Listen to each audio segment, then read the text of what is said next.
नमस्कार, आप देख रहे हैं दिल्ली ग्लो न्यूज और मैं हूं आपके साथ सपना। चलिए रुक कर लेते हैं आज की बड़ी खबरों की ओर। एक चीज है, ये जो सरकार आई है इसने बहुत ही प्लान तरीके से, बहुत ही नियोजित तरीके से एक धर्म के खिलाफ और धर्म से जुड़े हुए पढ़े लिखे लोग हों, इंटेलेक्चुअल हों, उनके खिलाफ एक कैंपेन चलाया। इसमें कोई दो राय नहीं है।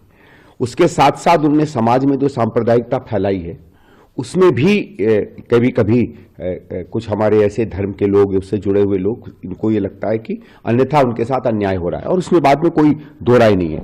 आप देखिए, ना कोई सांसद है भारतीय जनता पार्टी में जो मुस्लिम है, ना कोई उनके बड़े पोस्ट में है, और हैं भी तो इनके मुस्लिम मंच इन्होंने कोई बना रखा है। पहली चीज तो आपको आदमी की काबिलियत देखनी चाहिए। जैसे इन्होंने आज प्रोफेसर्स वही बनाए हैं जो संघ से जुड़े हों और उसमें कुछ माइनॉरिटी भी इस्तेमाल करते हैं, तो वो करते हैं तो भारतीय जनता पार्टी के संस्थानों से जुड़े हों, तो वो कोई रिप्रेजेंटेटिव नहीं होता है।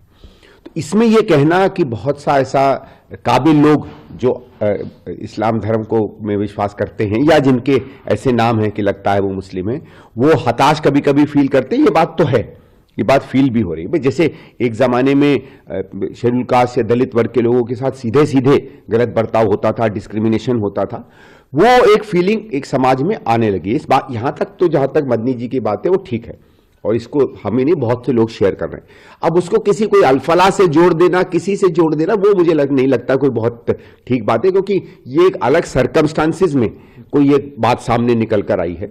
मैं तो उसमें यही उम्मीद करूंगा कि चाहे अल्फला के डॉक्टरों की बात हो और हो, एनआईए निष्पक्ष जांच करे।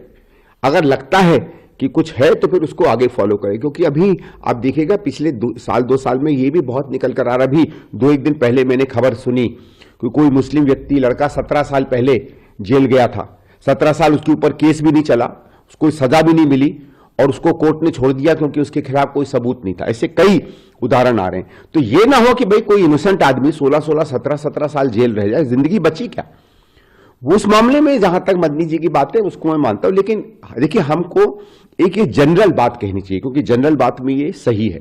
कभी कभी स्पेसिफिक या कोई एक अगर आप उदाहरण देते हैं, उस उदाहरण का क्या पीछे का संदर्भ है, वो संदर्भ भी हमें देखना चाहिए।